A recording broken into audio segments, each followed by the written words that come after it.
Hey Kinders, it is time for part 2 of shoes. We are going to start painting our shoe prints today.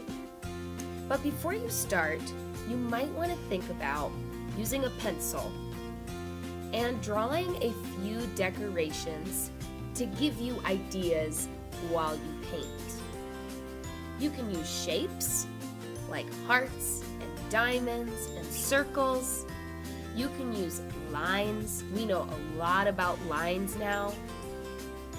When you're trying to think of ideas for shapes, think about all those different foam shapes that we used for the owls.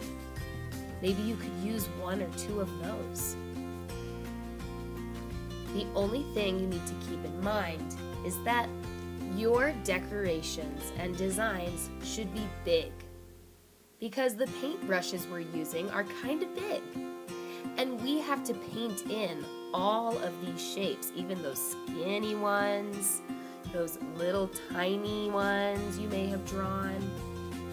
And so we need to make sure we stop adding decorations before our designs get too small and hard to paint. Oh my gosh, I love my decorations. I'm so excited to paint them in.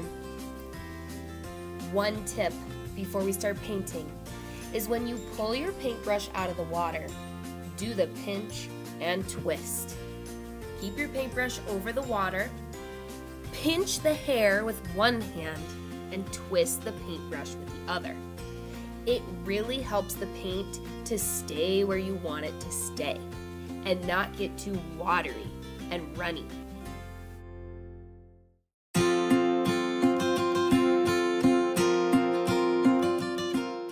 Excellent. Now that we know the pinch and twist, we are finally ready to paint, and you can use any colors you want.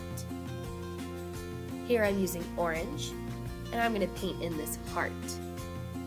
I'm going to go nice and slow. There is no rush when you're painting.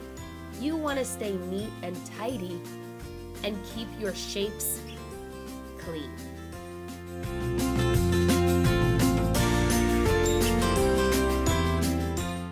Before I take the time to clean my paintbrush and change colors, I know I want to use orange in other places on the shoe. So, really quick, I'm just going to paint in these rectangles with orange.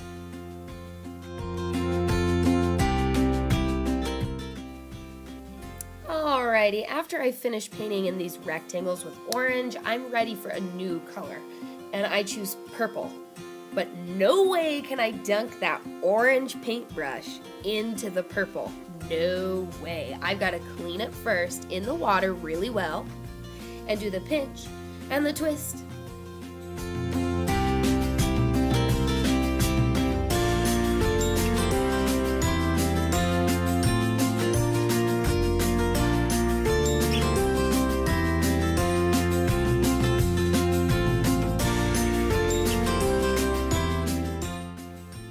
Painting in small shapes, you're going to want to use the tiptoe of your paintbrush. Just like a ballerina, people, the tiptoe of your paintbrush. When you are painting in a bigger shape, like this circle here, I'm not on my tiptoe anymore, am I? Nope, I'm pressing the paintbrush down harder, and that makes the paintbrush a little bigger to fill the space faster.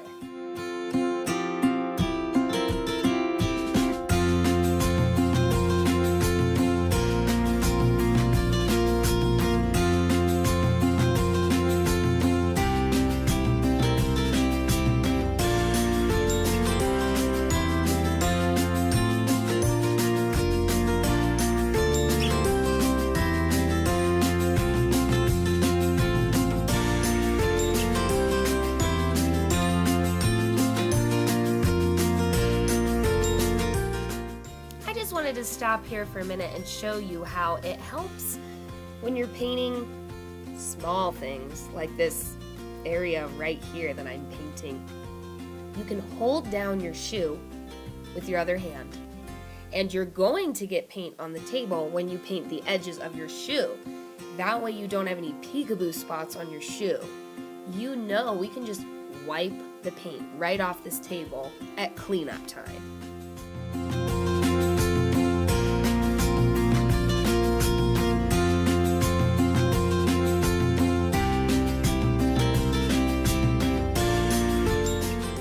Sometimes it even helps to paint while the shoe's upside down. I know it's crazy, but it depends on which hand you use to paint. Sometimes it's hard to get each side of your shoe without flipping it. You can do that, or not.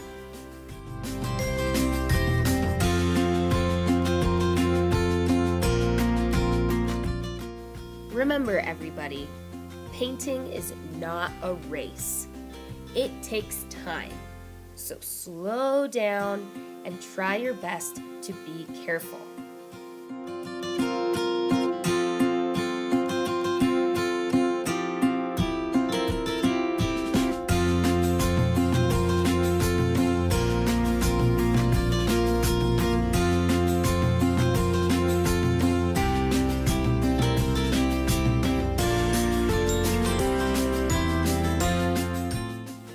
Know you're done painting your shoe when there are no peekaboo spots at all, no white spaces, and double check that you can still see those crisscrosses for the shoelaces. That's kinda important. No matter what your shoe looks like, at the end, double check and repaint those X's or those crisscrosses on the shoe so that it looks like it has shoelaces.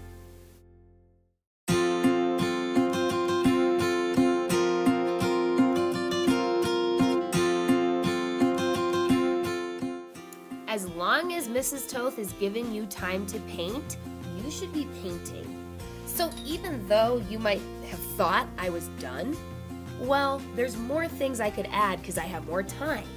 So really quick, I'm just gonna add some polka dots to this thing. And you can do things like that too before cleanup. Make sure your shoe is amazing.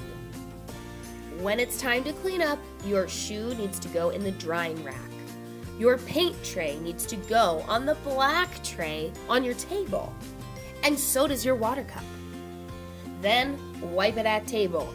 Mrs. Toth will come take the trays away very soon.